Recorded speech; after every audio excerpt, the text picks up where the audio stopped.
मतलब देखिए जो OTT प्लेटफॉर्म है ना, वो एक्चुअली यूट्यूब हो गया या इंस्टाग्राम रील्स हो गए, जो लोग वायरल होते हैं ना, ये सब उन लोगों के लिए है। और टैलेंट क्या होता है, देखिए अगर वो अपने यूट्यूब में उनको जो कंटेंट देना है उसमें वो बेस्ट है, उनको आता होगा। अभी भाई अगर हम आज यूट्यूब खोले, हमको नहीं पता है क्या करना है, कैसे व्लॉगिंग करना है, तो उसमें माहिर है, उनका वो टैलेंट है। उनको अगर उन्हीं को आप बोलिए अगर फिल्म में एक्टिंग करनी है, तो थोड़ा सा कहीं ना कहीं प्रॉब्लम आती है कोई भी चीज़ सीखने में। एक बड़ी फिल्म में एक्टिंग के लिए साइन भी करा लिया। अरे वाह, बहुत अच्छा है। तो इसमें वो भी प्रेशराइज्ड होंगे, उनको भी फील होता होगा, अरे यार जब इतना बड़े लेवल पे मिली है तो मैं प्रॉपर सीख के जाऊँ वो चीज़। तो अगर हमको बोला जाए, अगर OTT के लिए हमको कुछ करना है, व्लॉगिंग ही करना है, तो हम प्रॉपर नहीं कर पाएंगे, हमको सीखना पड़ेगा, हमको अपना समय देना पड़ेगा उसमें। तो एट द एंड यही चीज़ होती है, आप जो भी फील्ड में हो, आप उसमें अगर समय देंगे तो आप सीखेंगे। अभी तक आपका किसी से कुछ प्यार मोहब्बत अफेयर्स हुआ या नहीं हुआ? ये तो कोई पागल ही होगा जो ऐसे कैमरे के सामने बोलेगा ना प्यार या अफेयर हुआ होगा। तो इसी तो लेकिन मैं क्यों बताऊँ मेरा किससे प्यार हुआ है, अफेयर हुआ है, ये चीज़ें सीक्रेट ही रहे। भाई वो इंटरव्यू देख रहा हो और आपके लिए तड़प रहा हो, कह रहा हो कि काजल जी अगर मिल जाती तो ठीक रहता। बहुत सारे लोगों का सपना होता है। चल रहा है, देखिए आज लोग इंसान, आज का जो लव स्टोरी, आज की जो मोहब्बत है वो मैं बताती हूँ।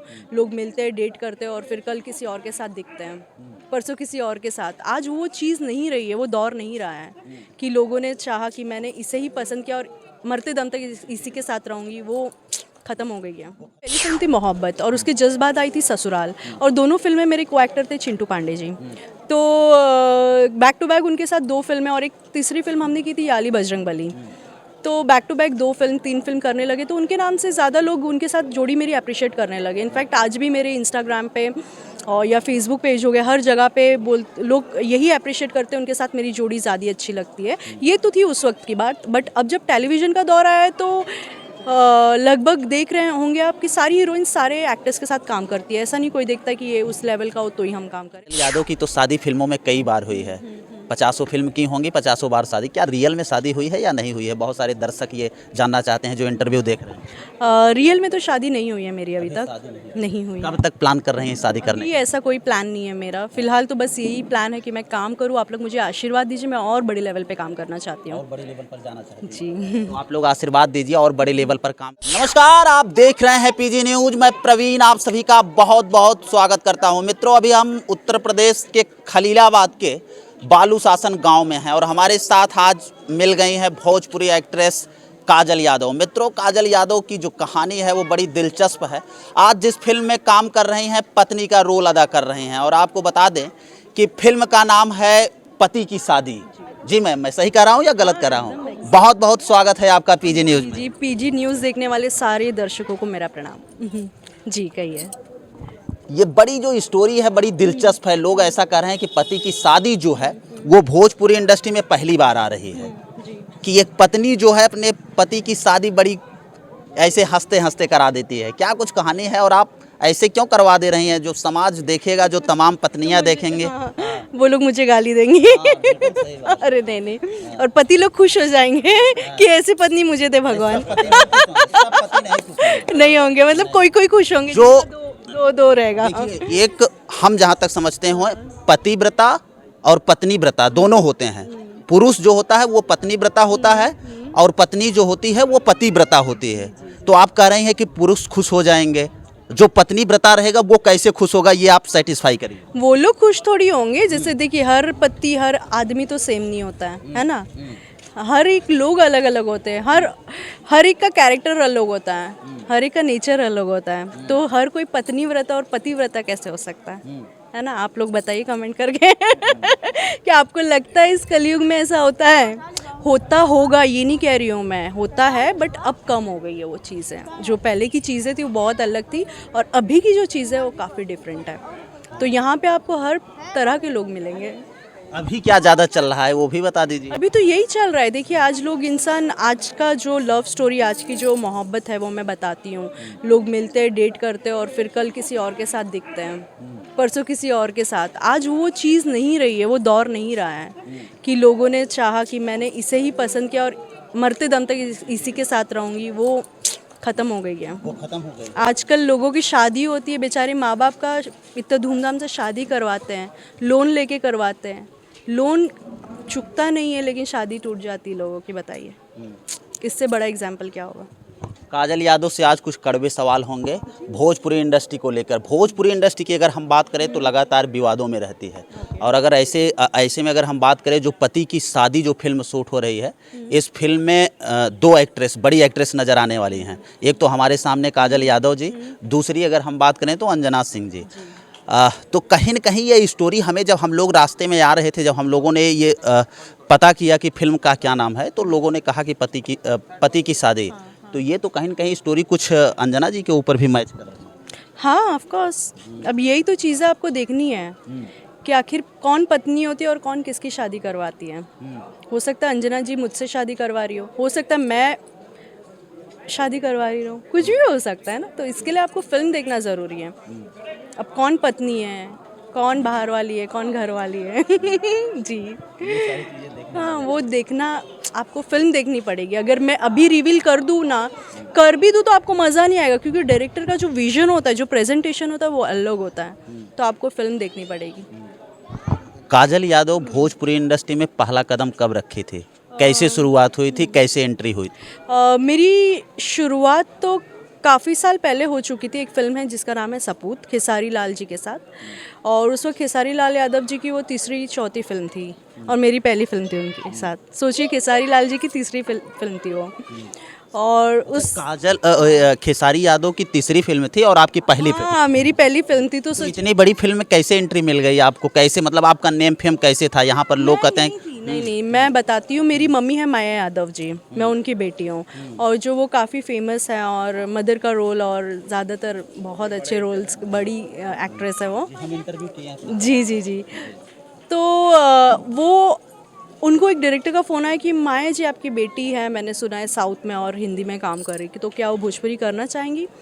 तो मम्मी का ऐसा था, बेटा हर चीज़ को करना चाहिए। अगर तुझ में पैशन है एक्टिंग को लेकर के, तो कोई फील्ड देखनी नहीं चाहिए। वही एक्टिंग उधर भी होगी, वही एक्टिंग इधर होगा, खाली लैंग्वेज अलग होगा। तो मैंने बोली मम्मी आपको जैसा ठीक लगता आप कीजिए। तो डायरेक्टर मिले, महेश पांडे जी का प्रोडक्शन था, उन्होंने मीटिंग किया और उनको मैं जम गई उनके रोल में, और बस फिर फिल्म साइन की और हमने शूट किया सपूत। हाँ, सपूत फिल्म माना जाता है कि जहाँ पर अगर हम बात करें तो लगातार उत्तर प्रदेश में परिवारवाद की चर्चा होती है, तो यहाँ पे आपका कहीं न कहीं परिवारवाद वाला काम तो नहीं कर दिया क्या? आपकी मम्मी फिल्म जगत में थी और आपका डायरेक्ट अप्रोच था, और कहीं न कहीं एक बार में सिलेक्शन हो गया, और कहीं न कहीं बहुत सारे लोग जो गाँव देहात से मेहनत करते हैं फिल्मों में काम करने के लिए, तमाम प्रकार के तमाम बहुत हार्ड वर्क करते हैं, लेकिन नहीं पहुँच पाते हैं। फिर क्या कुछ हुआ मेरे साथ? हाँ। मेरी तो मम्मी थी, मैं बोल रही हूँ ना। क्या होता है, देखिए, अगर मैं मम्मी ही मेरी सब कुछ, मतलब मम्मी के थ्रू होता तो मेरे को सिर्फ 1-2 फिल्मों में ही मिलता काम। लेकिन अगर मैं इतना लंबा चली आ रही हूँ, इतनी अच्छी फील्म कर रही हूँ, इतना अच्छा रोल कर रही हूँ, तो मुझ में भी तो थोड़ा सा टैलेंट है ना मुझे भी तो एक्टिंग आती है। यादव शुरू से ही एक्टर बनना चाहती थी कि कुछ पढ़ लिख कर? एजुकेशन क्या है आपका? जी, मैंने ग्रेजुएशन कंप्लीट की हूँ। तो वही मैं बता रही थी आपको कि मेरी सबसे पहली फिल्म थी सपूत, भोजपुरी में। तो भोजपुरी में सपूत करने के बाद मैंने 3 साल का गैप ली, क्योंकि उस वक्त मैंने अपने 12th क्लास का मैंने बोर्ड एग्ज़ाम्स दी थी, और जब मेरी छुट्टी चल रही थी उस वक्त मैंने सपूत की फ़िल्म शूटिंग की थी। और जैसे ही मेरा 12th क्लियर हुआ, मुझे 3 इयर्स था, मैंने गैप लिया, मैंने अपना ग्रेजुएशन कंप्लीट की कॉमर्स से, बीकॉम करके, मुंबई में। हाँ जी, मुंबई में। तो मैंने अपना ग्रेजुएशन कंप्लीट किया, और ग्रेजुएशन के आगे मुझे पढ़ना ही नहीं था, क्योंकि मुझे एक्टिंग ही करनी थी। मतलब एक्टिंग का भूत सवार हुआ था 10th क्लास से मुझे। मैंने किशोर निमित कपूर जी के यहाँ से एक्टिंग इंस्टीट्यूट से मैंने कोर्स की हूँ, और वो भी ऐसा था कि बस ऐसे मुझे जाना है, मम्मा देखना है मुझे क्या होता है एक्टिंग में, कैसे सिखाया जाता है, एक्टिंग क्या होती है। तो मेरी गर्मियों की छुट्टी चल रही थी बोर्ड एग्ज़ाम्स के बाद, तो मैं जस्ट जाके 3 मंथ्स का कोर्स वहाँ से कंप्लीट की, और उसके बाद मेरी जर्नी शुरू हुई। मैंने तेलुगु में एक फ़िल्म की हूँ, मनसा तुल्ली पढ़ के। फिर मैंने हिंदी में फ़िल्म की हूँ रंगदारी, उसमें गौरव चोपड़ा हीरो थे मेरे ऑपोजिट, इकराम अख्तर जी उसके राइटर थे, वो फ़िल्म की हूँ। फिर एक और फिल्म है जो बिजली रानी है, पटना की डांसर है बहुत बड़ी, उनके ऊपर बायोपिक बनी गई है, उसमें मैंने बिजली रानी का रोल की हूँ, हिंदी फिल्म है। तो फिर ये 2 फिल्म की, बट ये 2 फिल्म अनफॉर्चुनेटली रिलीज़ नहीं हो पाई। तो उसके बाद मैंने सोचा कि भोजपुरी से ही शुरू करते हैं। तो भोजपुरी में पहली फिल्म थी मोहब्बत, फिर ससुराल, फिर काजल, जमाई राजा, ऐसी काफ़ी सारी फिल्म्स हैं मेरी, सीता गीता, आशीर्वाद छठी मैया के। तो लगभग मेरा चलने लगा यहीं से चीज़ है जी। भोजपुरी इंडस्ट्री में किस हीरो के साथ आपकी केमिस्ट्री खूब पॉपुलर हुई और पर्दे पे आने के बाद काजल यादव को एक बड़ा नेम और एक बड़ा फेम मिल गया? जी, मेरी पहली फिल्म थी मोहब्बत और उसके जस्ट बाद आई थी ससुराल, और दोनों फिल्में मेरे को एक्टर थे चिंटू पांडे जी। तो बैक टू बैक उनके साथ 2 फिल्में, और एक तीसरी फिल्म हमने की थी याली बजरंगबली। तो back to back 2 film 3 film करने लगे, तो उनके नाम से ज़्यादा लोग उनके साथ जोड़ी मेरी अप्रिशिएट करने लगे। इनफैक्ट आज भी मेरे इंस्टाग्राम पे और या फेसबुक पेज हो गया, हर जगह पे लोग यही अप्रिशिएट करते हैं, उनके साथ मेरी जोड़ी ज़्यादा अच्छी लगती है। ये तो थी उस वक्त की बात, बट अब जब टेलीविज़न का दौर आया है तो लगभग देख रहे होंगे आप कि सारी हीरोइंस सारे एक्टर्स के साथ काम करती है। ऐसा नहीं कोई देखता है कि ये उस लेवल का हो तो ही हम काम करें। किसी किसी के साथ जो केमिस्ट्री होती है, जैसे लव स्टोरी हो गई और या कोई और फिल्म हो गई, तो किसी हीरो के साथ किसी किसी हीरोइन का इतना अच्छा मतलब मैचिंग होता है कि लोग खूब बेहद पसंद करते हैं। अरे यार बड़ा मज़ा आ रहा है, काजल जी आएंगे चिंटू पांडे के साथ, ऐसा लगता है रियल में पत्नी है, लेकिन रियल में नहीं होता है, ये सब रील में होता हाँ, है। वो तो है एक्चुअली। आप जैसे बोल रहे रियल में, मैं कई बार आउट ऑफ कंट्री जाती थी शो करने, जैसे दोहा जाती थी या दुबई, तो वहाँ पे लोग पूछते थे चिंटू पांडे नहीं आए क्या? मैं बोली अरे भैया हमको कैसे पता क्यों नहीं आए वो, हम तो बोले अरे आप ही तो थी ना उनकी पत्नी बनी थी ससुराल में। मैं बोली तो रियल में थोड़ी पत्नी थी मैं। आप उनके मैनेजर से पूछिए क्यों नहीं है ये हो। तो उन लोगों को ऐसे सच में लगता है कि हम लोग का कुछ सीन होगा, जैसे हम किसी के भी साथ फेमस हो जाए, कोई एक हीरो के साथ अगर रेगुलर बैक टू बैक काम करे तो उनको लगता है कि इनको सब पता होगी हिस्ट्री किधर है क्या है। तो वैसे तो ऐसा नहीं है। देखिए मैं एज एन एक्ट्रेस, मेरे को सबके साथ, अभी डॉक्टर जी के साथ मेरी फिल्म आएगी, देखिएगा आप केमिस्ट्री, आपको लगेगा अरे वाओ रियल में पत्नी है, ऐसा लगेगा। तो वो आर्टिस्ट के ऊपर होता है, वो क्वालिटी होनी चाहिए, वो केमिस्ट्री जमाने आना चाहिए। हर एक्ट्रेस के साथ आप कैसे सूट हो, मैं हर किसी के साथ कंफर्टेबल हो जाती हूँ। सवाल पर्सनल सवाल की तरफ आगे बढ़ रहे हैं। काजल यादव की तो शादी फिल्मों में कई बार हुई है, 50 फिल्म की होंगी, 50 बार शादी। क्या रियल में शादी हुई है या नहीं हुई है? बहुत सारे दर्शक ये जानना चाहते हैं जो इंटरव्यू देख रहे हैं। रियल में तो शादी नहीं हुई है मेरी, अभी तक नहीं हुई। कब तक प्लान कर रहे हैं शादी करने? ये ऐसा कोई प्लान नहीं है मेरा फिलहाल, तो बस यही प्लान है कि मैं काम करूँ, आप लोग मुझे आशीर्वाद दीजिए, मैं और बड़े लेवल पे काम करना चाहती हूँ। और बड़े लेवल पर जाना चाहते हैं जी। तो आप लोग आशीर्वाद दीजिए और बड़े लेवल पर काम करें। अच्छा ये बताइए कि शादी आप किस में मतलब किस रूप में देखना चाहते हैं अपनी शादी? लव मैरिज या फिर अरेंज मैरिज से या फिर अपनी मर्जी से? देखिए अभी फ़िलहाल हम इस चीज़ को तो बता नहीं सकते कि मेरा फ्यूचर में क्या होगा, लव होगा अरेंज होगा, कुछ नहीं पता ना। अभी तक आपका किसी से कुछ प्यार मोहब्बत अफेयर्स हुआ या नहीं हुआ? ये तो कोई पागल ही होगा जो ऐसे कैमरे के सामने बोलेगा ना प्यार या अफेयर हुआ होगा। तो लेकिन मैं क्यों बताऊँ मेरा किससे प्यार हुआ है अफेयर हुआ है, ये चीज़ें सीक्रेट ही रहे। भाई वो इंटरव्यू देख रहा हो और आपके लिए तड़प रहा हो, कह रहा हो कि काजल जी अगर मिल जाती तो ठीक रहता। बहुत सारे लोगों का सपना होता है और तो हो सकता है वो ऐसा सोच रहा हो, तो ये इंटरव्यू देखने के बाद उसको खुशी हो। तो खुशी हो जाइए भैया, ऐसा कोई लव अफेयर प्यार व्यार का चक्कर कुछ नहीं है। जो है अभी फ़िलहाल काम है। हाँ रही बात कॉलेज और स्कूल डेज़ की, तो वो तो अलग ही होती है, वो तो सबकी अपनी दिमाग में कुछ ना कुछ पिक्चर, हाँ वो अलग लाइफ होती है। लेकिन जब से मैं आई हूँ, जब से सीरियस हुई हूँ अपने करियर को लेकर के, तब से मेरा कोई लव अफेयर और प्यार यार ये सब चीज़ में पढ़ना ही नहीं चाहिए। और मैं सबको एडवाइस करती हूँ नहीं पढ़ना चाहिए यार, अपना काम करो, फैमिली में ध्यान दो और आगे बढ़ो लाइफ में, सारी चीज़ें अच्छी चीज़ें अपने आप आ जाती है आपके पास। अच्छा भोजपुरी में अगर हम बात करें तो काजल जी लगातार किसी न किसी के ऊपर कुछ न कुछ उछाला जाता है, लेकिन काजल यादव इन चीज़ों से बड़ा बच के रहती हैं। क्या कुछ है? आपका नाम तो कभी नहीं आता है इंडस्ट्री में, लेकिन और सबका जो है वो तेज़ी से नाम आ जाता है, सोशल मीडिया पर बहुत तमाम खबरें चलती हैं। इसको लेकर अगर लोगों को सावधान रहना है तो कैसे रहें? सबसे पहले तो मैं ये जो भी अपकमिंग में जो आना चाहते हैं इंडस्ट्री में, या उनको मैं यही एडवाइस दूंगी, देखिए आप अपना काम इतना अच्छे से सीख के आइए ना कि आपको किसी की चमचागिरी करने की ज़रूरत ही नहीं पड़े, है ना। चमचागिरी वही करता है जिसमें टैलेंट की कमी होती है, या उसको लगता है अरे यार काम चला लो काम चला लो काम चला लो। आप कब तक जीवन भर आपको काम ही चलाना पड़ेगा? फिर आप अपने टैलेंट में इतना 100% वो हो जाइए, डेडिकेशन के साथ आइए, सीख कर आइए। अपना काम आपको आता हो ना, अगर आप जिस फील्ड में आ रहे हो वहाँ का आप काम जानते हो, तो आपका कोई एक बाल भी बाका नहीं कर सकता। आपको किसी की चमचागिरी करने की ज़रूरत ही नहीं है। तो आप 100% परफेक्शन के साथ आइए, अपना काम कीजिए। आपको जो भी स्क्रिप्ट मिलती है, जो भी रोल मिलता है, आप उसको 110% एकदम सच्चाई से कीजिए। आपको प्यार, आपको आशीर्वाद देने वाली आपकी ऑडियंस है। तो ये तो मैं उनके लिए बोल रही हूँ जो लोग आना चाहते हैं इंडस्ट्री में। कई लोग सोचते हैं अरे यार मैं रील स्टार बन के आ जाऊंगी, मेरा काम हो जाएगा। अरे ऐसे कितनी जगह पे मैंने देखा है, रील में देख के डायरेक्टर्स प्रोड्यूसर्स ले लेते हैं, कोई भी बहन का रोल करने आते, कोई भी। फिर जब रियल में जब हम कैमरे के सामने जब ये वाला फेस करती है ना, वो काम ही नहीं कर पाती हैं वो लोग। रील में उनके रहेंगे 1 मिलियन फॉलोअर्स, ये सब। तो क्या फ़र्क है आजकल का, जो लोगों को लगता है हम रील से स्टार बन जाएंगे, यूट्यूब से स्टार बन जाएंगे, जी नहीं। वो चीज़ें होती है, वो आपका कॉन्फिडेंस बिल्डअप करने के लिए होती है, लेकिन उसके साथ आपको आपका काम आना चाहिए। आपको एक्टिंग, डांस, परफॉर्मेंस, जो भी सारी चीज़ें रिक्वायरमेंट है, आप वो अभी आप कीजिए। रील्स इंस्टाग्राम ये से बोला विवाद में नहीं रहती हूँ, ठीक है। हाँ, हम वहाँ से वहाँ पहुँच गए थे। तो कारण यही है कि मैं लोगों की ज़्यादा बोलते हैं ना, मैं काम टू काम मतलब रखती हूँ, और अपने काम पे, अपने टैलेंट पे यकीन करती हूँ मैं। और मुझे ऐसा लगता है कि मेरी मम्मी है इस इंडस्ट्री में, तो उनका तो आशीर्वाद है ही, बट प्लस मुझे मेरा काम भी आता है, जो मुझे मेरे डायरेक्टर्स लेते हैं फिल्मों में, प्रोड्यूसर्स काम देते हैं।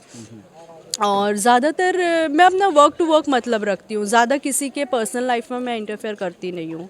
तो जब मैं नहीं करती तो वो भी लोग नहीं करते मेरे लाइफ में। तो इसी वजह से मुझे ना तो उनका कुछ पता होता, ना ही मेरा किसी को कुछ पता होता है।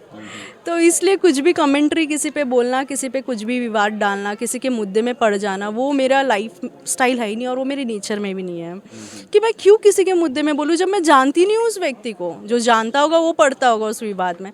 तो इसलिए मैं ये सब से दूर रहती हूँ, और आगे भी मैं कोशिश करूँगी कि दूर ही रहूँ मैं ये सब से। अभी आप रील्स, इंस्टाग्राम और यूट्यूब की बात कर रही थी। एक नाम अभी आप सुनी होंगे, बहुत तेज़ी से न्यूज़ पर सारी जगह, हर जगह उसी की चर्चा हो रही है, शिवानी कुमारी की। शिवानी कुमारी ऑफिशियल औरैया की। वो यूट्यूब पर उसके 2 मिलियन फॉलोअर थे और अभी वो बिग बॉस में गई है। हाँ, जी जी जी। तो बताइए, कहीं ना कहीं अपने टैलेंट को दिखा। अभी बहुत सारे लोग उसको ट्रोल भी कर रहे हैं कि गांव की गंवार आ गई है, लेकिन गांव के गंवारों को लोग इतना ज़्यादा वोट कर दिए कि वो तीसरी फेज में भी एंट्री कर गई है। शायद अगर उसके जीवन, हाँ हाँ हो गई, कल फाइनल हो गया। हाँ, कल 2 बजे तक वोटिंग था और हम लोग भी लगातार यही चाह रही थी कि वो नॉमिनेट ना हो, इतने जल्दी एलिमिनेट ना हो। अच्छा है, आपने अच्छी न्यूज़ दी, वो तो आज देखूंगी ना मैं। जी नहीं, बहुत अच्छा है। मतलब देखिए, जो OTT प्लेटफॉर्म है ना, वो एक्चुअली यूट्यूब हो गए या इंस्टाग्राम रील्स हो गए, जो लोग वायरल होते हैं ना, ये सब उन लोगों के लिए है। और टैलेंट क्या होता है, देखिए, अगर वो अपने यूट्यूब में उनको जो कंटेंट देना है उसमें वो बेस्ट है, उनको आता होगा। अभी भाई अगर हम आज यूट्यूब खोले, हमको नहीं पता है क्या करना है, कैसे व्लॉगिंग करना है, तो वो उसमें माहिर है, उनका वो टैलेंट है। उनको अगर उन्हीं को आप बोलिए अगर फिल्म में एक्टिंग करनी है, तो थोड़ा सा कहीं ना कहीं प्रॉब्लम आती है कोई भी चीज़ सीखने में। एक बड़ी फिल्म में एक्टिंग के लिए साइन भी करा लिया। अरे वाह, बहुत अच्छा है। तो इसमें वो भी प्रेशराइज्ड होंगे, उनको भी फील होता होगा अरे यार जब इतना बड़े लेवल पे मिली है तो मैं प्रॉपर सीख के जाऊँ वो चीज़। तो अगर हमको बोला जाए, अगर OTT के लिए हमको कुछ करना है, व्लॉगिंग ही करना है, तो हम प्रॉपर नहीं कर पाएंगे, हमको सीखना पड़ेगा, हमको अपना समय देना पड़ेगा उसमें। तो एट द एंड यही चीज़ होती है, आप जो भी फील्ड में हो आप उसमें अगर समय देंगे तो आप सीखेंगे उसमें। एक सवाल और आखिरी सवाल, काजल जी। ऐसा माना जाता है कि जब लड़कियां भोजपुरी इंडस्ट्री में अपना कदम बढ़ाती हैं तो बहुत सारी लड़कियों को तमाम प्रकार के लुभावने ऑफर दिए जाते हैं और तमाम भोजपुरी के डायरेक्टर, प्रोड्यूसर, कैमरामैन, तमाम लोगों के ऊपर बड़े आरोप लगते हैं। इसको लेकर काजल यादव जी क्या कहते हैं और क्या कितनी सच्चाई है? भोजपुरी इंडस्ट्री को लोग बड़े गंदे नज़र से देखते हैं। मेरे को तो पहली बात तो ये समझ में नहीं आता है, सिर्फ भोजपुरी को ही क्यों गंदे नज़र से देखा जाता है। ये चीज़ें जैसे कि आपने कही, ये तो हर जगह है, हर लोग बोलते हैं ये चीज़ हर जगह है, ना ही फिल्म इंडस्ट्री में। फिल्म इंडस्ट्री के बाहर आप कॉर्पोरेट्स में जाइए, वहाँ पे भी लोग बोलते हैं ये सारी चीज़ें। मैंने सुना है, मतलब हमारी भी कितनी सहेलियाँ जो कॉर्पोरेट्स से हैं, वो लोग बोलती हैं अरे उधर ऐसा होता है, उधर ऐसा होता है। ये सब सुनी हूँ मैंने, बट मेरे सामने कभी चीज़ें हुई नहीं है, तो मैं बता नहीं सकती कौन सी चीज़ कहाँ है। हाँ, रही बात, अभी मैं भोजपुरी में हूँ तो मैं भोजपुरी की बात करती हूँ, लेकिन ये चीज़ हिंदी में भी होती होगी।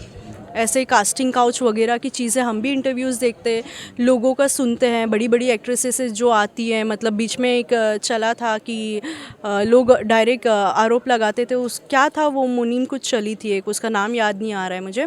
तो लोग सीधे बोलते थे इसने मेरे साथ ऐसे किया वैसे किया। बट भोजपुरी की बात है, देखिए, तालियां एक हाथ से नहीं बजती, दोनों हाथों से बजती है ना। तो आप जैसे हैं आपको वैसे ही ट्रीट किया जाता है। हाँ भले मतलब आपके ऊपर डिपेंड होता है कि आप कैसे अपने आप को ट्रीट करवाना चाहते अपने आप को प्रेजेंट कैसा करती हैं, आप अपने आप को खुद कैसे रखती हैं। अगर आपका बॉडी लैंग्वेज, आपका ऑरा ही वैसा लग रहा है कि नहीं, ये तो मतलब बोलते हैं ना कि देख के पता चल जाता है इंसान का कि ये कौन से बैकग्राउंड से और कौन से कल्चर से आई है। तो ऐसा नहीं है, हर जगह देखिए गंदगी होती है, बट एक खुद के ऊपर डिपेंड होता है कि आप अपने आप को प्रेजेंट कैसा कर रहे हो। अगर कुछ ना चाहो ना तो आपका कोई कुछ नहीं कर सकता है। आजकल इतनी स्ट्रिक हो गई है चीज़ें, सारी चीज़ें मतलब सोशल मीडिया पे हो गई है, चीज़ें वायरल हो जाती है कहीं पे भी, कुछ भी आप कीजिए वायरल सीधे। तो फिर ये सारी चीज़ें अपने ऊपर डिपेंड करती हैं जी। चलिए लास्ट और आखिरी सवाल, इस समय पूरा यूपी बिहार झारखंड आपको देख रहा है, सभी जनता जनार्दन से क्या कहेंगे काजल यादव जी? जी मैं आप सभी को हाथ जोड़ के फिर से एक बार प्रणाम करूंगी और मैं ये कहूँगी कि प्लीज़ मुझे अपना प्यार आशीर्वाद दीजिए। और मैं एक और रिक्वेस्ट करना चाहूँगी कि कई सालों से हमारी जो भोजपुरी फिल्म है वो थिएटर पे नहीं लग पा रही है, और अगर लग भी रही है तो उस तरह की ऑडियंस नहीं जा पा रही है जो मैंने देखा था मेरी जैसे कि मोहब्बत में मैंने देखी थी, ससुराल फिल्म में देखी थी। जब हम प्रमोशन करने जाते थे इतनी ऑडियंस आती थी, उनसे मिलके एक अलग ही फीलिंग आती थी। बट आज के वक्त में थिएटर तो भूल ही जाइए आप, थिएटर में जाएंगे भी तो 2-3 लोग मिलेंगे मुश्किल से, और बहुत बुरी सिचुएशन हो गया है। अगर इसका सबसे बड़ा रीज़न समझा जाए तो आप क्या समझती हैं? रीज़न मैं यही समझूंगी कि जब ये डाउनफॉल आया तो कोविड तो था ही सबसे मेन रीज़न। उससे पहले से ही सिचुएशन ख़राब हो चुकी थी। मेन रीज़न यही था कि थिएटर्स नहीं थे यूपी बिहार में अच्छे, जहाँ पे अच्छे लोग जाएं और फिल्में देखें। ज़रूरी नहीं ना हमारी फिल्में सिर्फ एकदम लोअर लेवल के ही लोग देखते हैं। बोलते हैं ना कि बड़े लोग भी देखना चाहते हैं, अच्छे लोग जो थोड़े हाई सोसाइटी के लोग होते हैं। बट रीज़न यही है, उन लोग के मुंह से यही सुनने मिलता है कि थिएटर अच्छा नहीं है तो हम कैसे जाएं देखें। कहीं खैनी खा के तुखा हुआ रहता है, कहीं ये चीज़ रहती है वो चीज़ रहती है, हम कैसे देखें। एक फ़ैन सिर्फ डोलते रहता है, इतना गर्मी में बैठ के हम कैसे देखें फिल्में।